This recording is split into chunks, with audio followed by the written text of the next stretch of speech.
ऐसे लगता है कि YouTube पर और इंटरनेट पर खुले दिल से बोलने वाली आजाद बातों से हर सरकार को दिक्कत होती है, लेकिन जब कोई और सरकार करे तो आप जनता के साथ खड़े हुए दिखेंगे।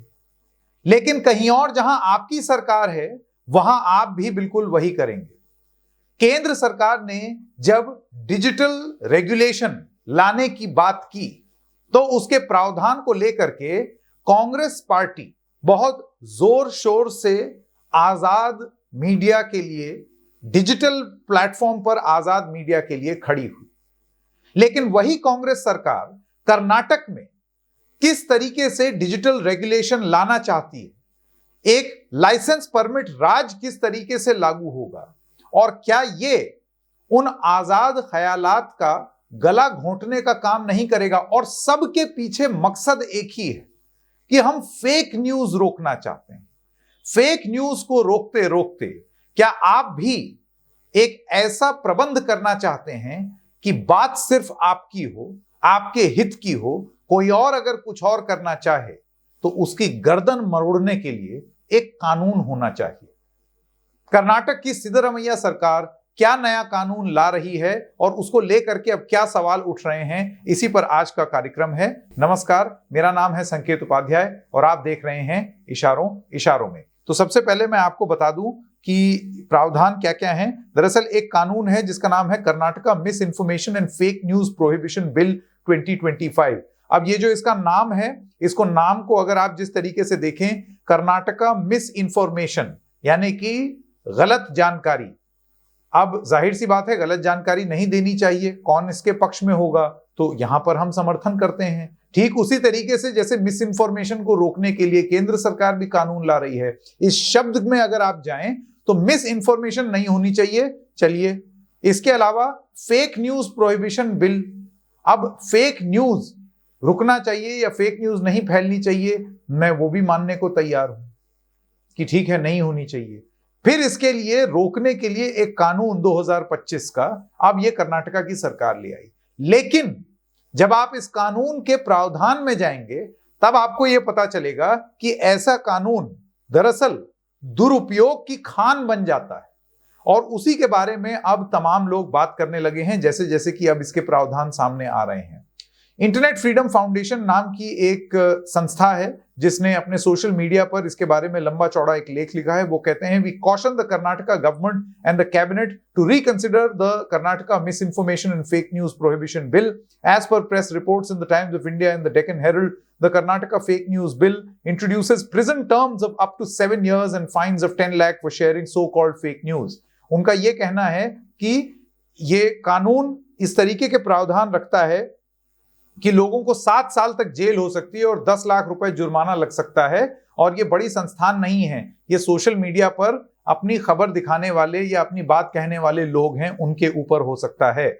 फिर फेक न्यूज के नाम पर IFF का ये कहना है कि while empowering a government dominated authority to decide what is false, इनका ये कहना है कि ले दे करके सरकार जिम्मेदार हो जाएगी ये तय करने के लिए कि क्या चीज सही है और क्या भ्रामक है और क्या फेक न्यूज है और क्या मिस इन्फॉर्मेशन है। यानी कि सरकार के हाथ में इतना ज्यादा कंट्रोल।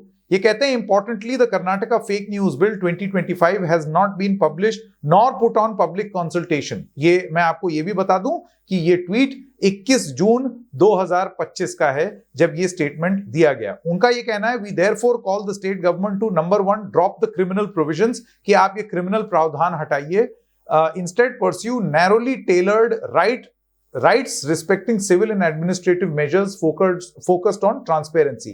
इनका ये कहना है कि जो मौजूदा प्रावधान है उसके आधार से आप चले, ये जो आपने क्रिमिनल प्रोविजन इसमें डाले हैं और सरकार को ये जिम्मेदारी दे दी है कि आप ही तय कर दीजिए, ये गलत है।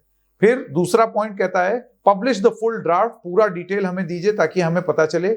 Democratic approach to misinformation must strengthen not shrink the space for free inquiry and dissent. We stand ready to engage constructively with lawmakers to craft safeguards that protect both truth and fundamental rights। तो ये इन्होंने अपनी बात कह दी। इसका यह मतलब है कि आप जब भी कोई चीज लाना चाह रहे हैं, फेक न्यूज को रोकिए, लेकिन इस तरीके से रोकना ये गलत है। अब आपको ये बता दें कि वरुण ग्रोवर, आप जानते हैं वरुण ग्रोवर, बड़े फेमस कॉमेडियन हैं, राइटर हैं, फिल्मकार हैं। तो उन्होंने इस पर एक ट्वीट किया है और लिखा है, हॉरिबल आइडिया, बहुत खराब idea. Who decides what is fake? कौन तय करेगा कि फेक क्या होता है? And who decides the intention behind it? उसके पीछे की नियत कौन तय करेगा? If a supposed fake news is shared by 1000 people, अगर एक कथित रूप से एक फर्जी खबर 1000 लोगों के द्वारा शेयर कर दी जाती है, तो क्या आप सभी लोगों को जेल कर देंगे? हमने अभी हाल फिलहाल देखा कि एक प्रसिद्ध चैनल की एक एंकर पर एक अदालत ने एक जुर्माना लगाया सिर्फ एक ट्वीट को लाइक करने के लिए, ठीक, क्योंकि मानहानि का एक दावा करते हुए पहुंच गए थे जिनके खिलाफ वो लाइक था। वरुण ग्रोवर कहते हैं, and what if the news is just someone posting a photo of a mango and positioning it as a banana, which means who decides what fake news is action worthy, draconian and stupid law. अब point is, आप किस चीज को fake बोलेंगे? वो boundary कहां draw होगी? Satire में बोली गई बात को इंफॉर्मेशन समझ करके फेक समझ लिया जाएगा, ये सारी चीजें। अब इसके लिए हमको एक चीज जो करनी पड़ेगी वो है कि इस कानून के अलग अलग प्रावधान, जिनके बारे में डिटेल में अब इंटरनेट फ्रीडम फाउंडेशन बात कर रहा है, उसमें जाते हैं। अपार गुप्ता एक आर्टिकल लिखते हैं अपनी वेबसाइट पर, जिसमें उन्होंने कॉन्स्टिट्यूशनल ओवररीच और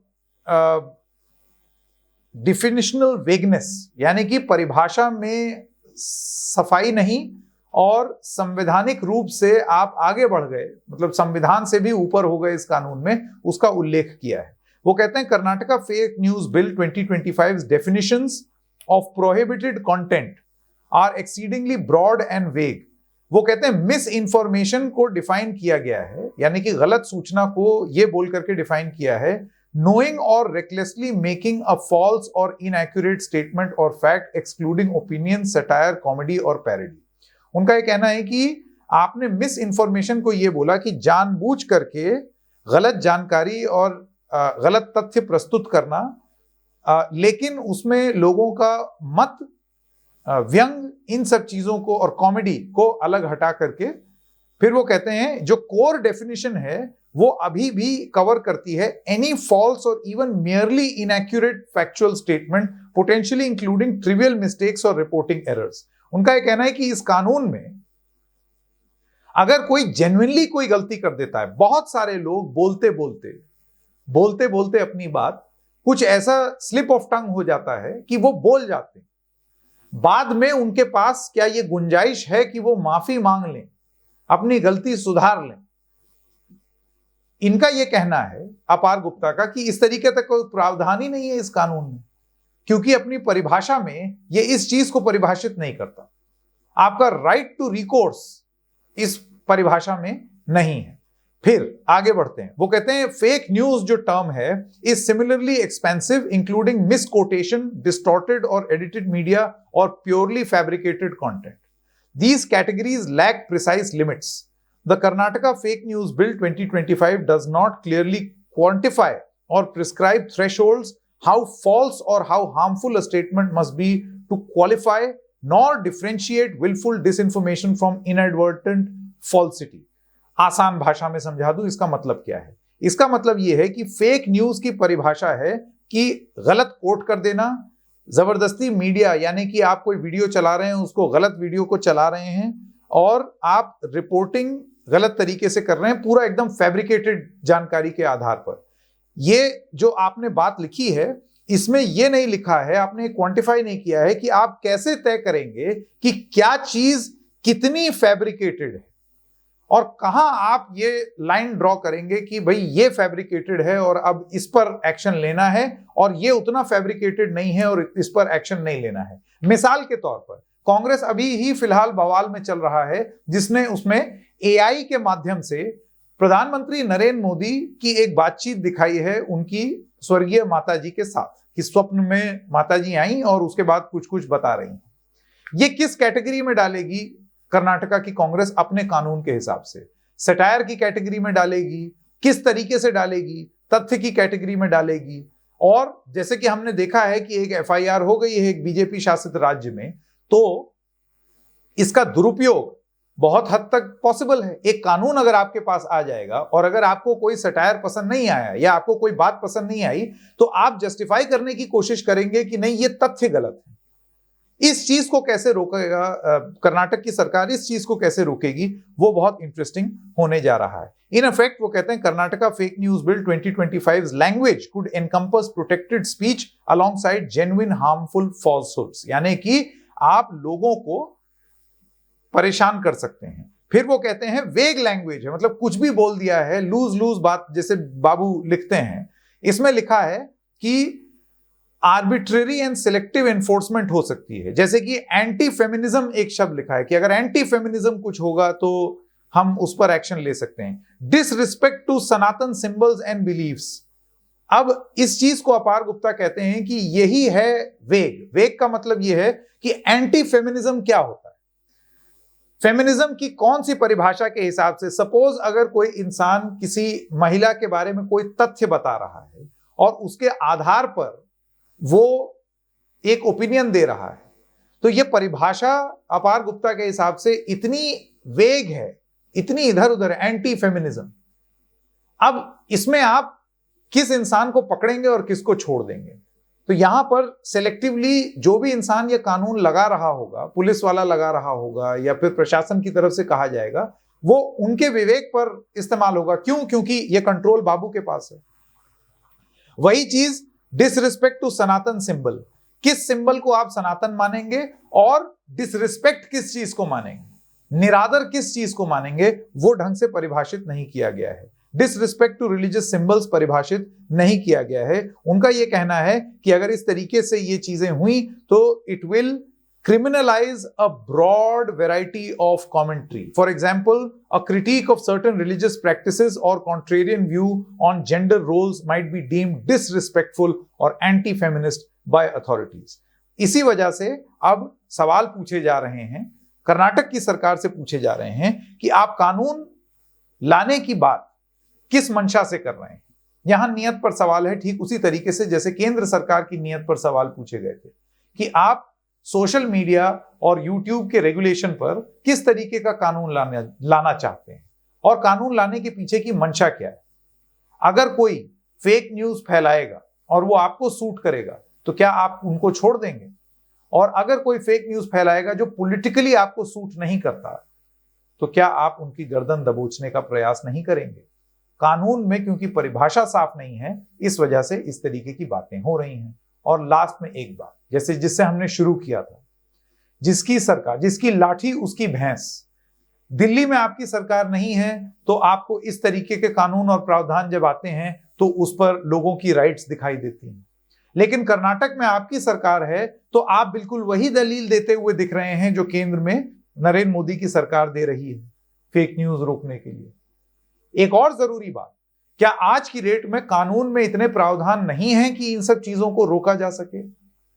ऐसा क्यों है कि आप छोटे यूट्यूबर्स को आप इस नजरिए से देख रहे हैं कि ये बहुत बड़ी दिक्कत फैला रहे हैं, ये कंट्रोल में नहीं आ रहे हैं।